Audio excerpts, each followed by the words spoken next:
अस्सलामुअलैकुम। अर्ज न्यूज़ के साथ मैं हूं हमशा हमीद। सबसे पहले अर्ज हेडलाइंस। वफाकी वजीर बराए सन्नत व पैदावार हम्माद अजहर ने आइंदा माली साल 2020 और 21 का बजट पेश कर दिया। हुकूमत ने आइंदा माली साल में कोई नया टैक्स नहीं लगाया। हम्माद अजहर ने बताया कि रवा माली साल के दौरान करंट अकाउंट खसारे में 73% कमी हुई। PTI हुकूमत ने तजारती खसारा 31% कमी की। 9 माह में तजारती खसारे में 21% कमी की गई। तजारती खसारा 21 अरब डॉलर से कम होकर 15 अरब डॉलर रह गया। FBR के रेवेन्यू में 15% इजाफा हुआ है। हुकूमत ने कोरोना के तदराक के लिए 1200 अरब रुपए से जायद के पैकेज की मंजूरी दे दी। हुकूमत ने तिब्बी शोबे के लिए 75 अरब रुपए की मंजूरी दी। यूटिलिटी स्टोर्स के जरिए सहूलत देने के लिए 50 अरब रुपए रियायती अशिया के लिए मुख्तस किए। बिजली और गैस के मौखर बिलों के लिए 100 अरब रुपए रखे। किसानों को सस्ती खाद और कर्जों की माफ़ी के लिए 50 अरब रुपए मुख्तस किए गए हैं। 200 अरब रुपए रोज़ाना उजरत कमाने वालों के लिए मुख्तस किए गए हैं। छोटे कारोबार की बेहतरी के लिए 50 अरब रुपए बिलों की अदायगी के लिए रखे गए। कोरोना फंड के लिए 100 अरब रुपए मुख्तस किए गए हैं। मेडिकल सप्लाईज में 15 अरब रुपए की टैक्स छूट दी गई है। किसानों को 980 अरब रुपए गंदम की खरीदारी के लिए अदा किए गए। तामीराती शोबे में तेज़ी के लिए आसान टैक्स मुतारिफ कराए। सीमेंट सेक्टर को विद होल्डिंग टैक्स में छूट दी गई। सस्ते रिहाइश गाहों के लिए 90% टैक्स छूट दी गई। तामीरात को सनद का दर्जा दिया गया। कारोबार में तनख्वाहों की अदायगी के लिए 4% कम रेट पर कर्ज दिया। 7,75,000 कर्जदारों को बुनियादी रकम की अदायगी के लिए 3 माह की छूट दी गई है। इनफरादी और कारोबारी कर्जों के लिए 800 अरब रुपए सहूलत दी। तवीलुल मुद्दती कर्जों की शराइत में नरमी की गई। दरामद कुनंदगान के लिए पेशगी अदायगी की हद भी बढ़ा दी गई है। हिज़्ब इख्तिलाफ की जानिब से माली साल 2020 और 21 के बजट के दौरान शदीद एहतजाज और हुकूमत के खिलाफ नारेबाजी। माली साल 2020-21 का बजट वफाकी वजीर बराए सनत व पैदावार हम्माद अजहर ने पेश किया। इस दौरान हिज़्ब इख्तिलाफ की जमातों मुस्लिम लीग नून, पीपल्स पार्टी और मुत्तहदा मजलिस अमल ने एहतजाज किया और एहतजाजी बैनर्स उठाकर नारेबाजी की। स्पीकर असद कैसर की ज़ेर सदारत कौमी असम्बली इजलास में वज़ीर आज़म इमरान खान ने भी शिरकत की।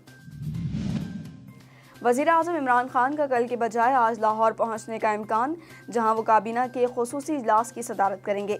इजलास में पंजाब के बजट पर ब्रीफिंग दी जाएगी, जबकि वज़ीर आज़म को कोरोना के इंसदाद के लिए इक़दामात और अस्पतालों में मरीजों की सहूलियात पर भी ब्रीफिंग दी जाएगी। सुप्रीम कोर्ट ने रेलवे में 76,000 मुलाजमीन की छांटी का हुक्म दे दिया। चीफ जस्टिस गुलजार ने कहा कि रेलवे में नाअहल अफराद भरे पड़े हैं जो खुद अपने महकमे से वफादार नहीं। सुप्रीम कोर्ट में चीफ जस्टिस और जस्टिस एजाजुल हसन पर मुश्तमिल बेंच ने रेलवे बदइंतजामी केस की समाअत की।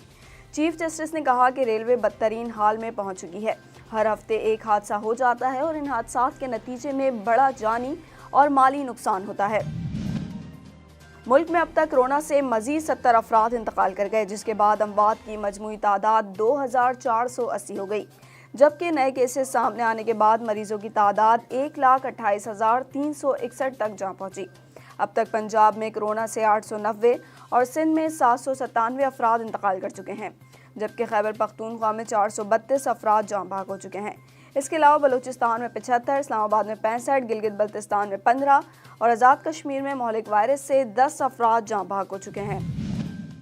वफाकी वजीर बराए science and technology Fawad Chaudhry ने समाजी राब्ते की वेबसाइट ट्विटर पर अपने पैगाम में कहा कि हमने एक और संगे मील अबूर कर लिया। ड्रग रेगुलेटरी अथॉरिटी पाकिस्तान ने पाकिस्तान की पहली कोविड टेस्टिंग किट की मंजूरी दे दी। इस कामयाबी पर नेस्ट ऑफिशियल्स और हमारे बेहतरीन साइंसदानों को मुबारकबाद देता हूँ। आप लोगों ने हमें फ़ख्र करने का मौका फराहम किया। फवाद चौधरी का कहना था कि कोविड टेस्टिंग किट की मदद से कोरोना के लिए होने वाले टेस्ट की लागत में नुमाया कमी वाक़ई होगी, जिससे हम दरामदात से भी बच सकेंगे। शुगर मिल्स एसोसिएशन का कहना है कि अदालती अहकामात पर अमल दरामद करते हुए चीनी 70 रुपये फ़ी किलो फ़रोख्त करने के लिए तैयार है। हुकूमत आवाम को 70 रुपये फ़ी किलो चीनी फ़रोख्त करने के इक़दाम करे। ख़त में बताया गया कि मुल्क की सालाना चीनी की खपत 52 लाख टन के करीब है, जो 2 हफ्तों के लिए 2 लाख टन बनती है। बनाई जाने वाली चीनी में नॉन कमर्शियल सार्फिन का हिस्सा 30% है, जो कि 60,000 टन बनता है। PIA तैयारा हादसे की एक और मैयत की शनाख्त हो गई। रेस्क्यू काम के मुताबिक मैयत की शनाख्त 25 साला मलिक ज़िशान के नाम से हुई, जिसका ताल्लुक अटक से था। रेस्क्यू काम ने बताया ईदी सर्दखाने से मैयत वर्षा के हवाले कर दी गई है, जिसके बाद ईदी सर्दखाने से तमाम मैयतें लवाहिकीन के हवाले की जा चुकी हैं। भारत और नेपाल की सरहद पर नेपाली पुलिस की फायरिंग से एक शख्स हलाक और 3 जख्मी हो गए। नेपाल ने एक भारतीय शहरी को गिरफ्तार करने का दावा किया है। भारतीय मीडिया के मुताबिक नेपाली पुलिस की जानिब से खेतों में काम करने वाले लोगों पर फायरिंग की गई, जिसमें 4 भारतीय जख्मी हो गए। जख्मियों में से एक ने मौके पर ही दम तोड़ दिया। दीगर जख्मियों को निजी अस्पताल में दाखिल करा दिया गया।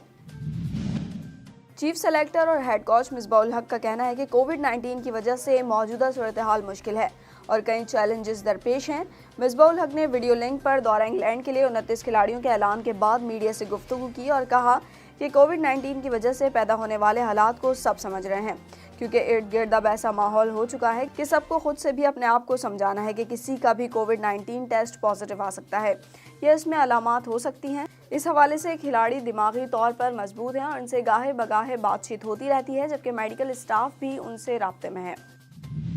अर्स न्यूज़ से फिल वक्त इतना ही। मज़ीद खबरों से बाखबर रहने के लिए हमारा YouTube चैनल सब्सक्राइब करें।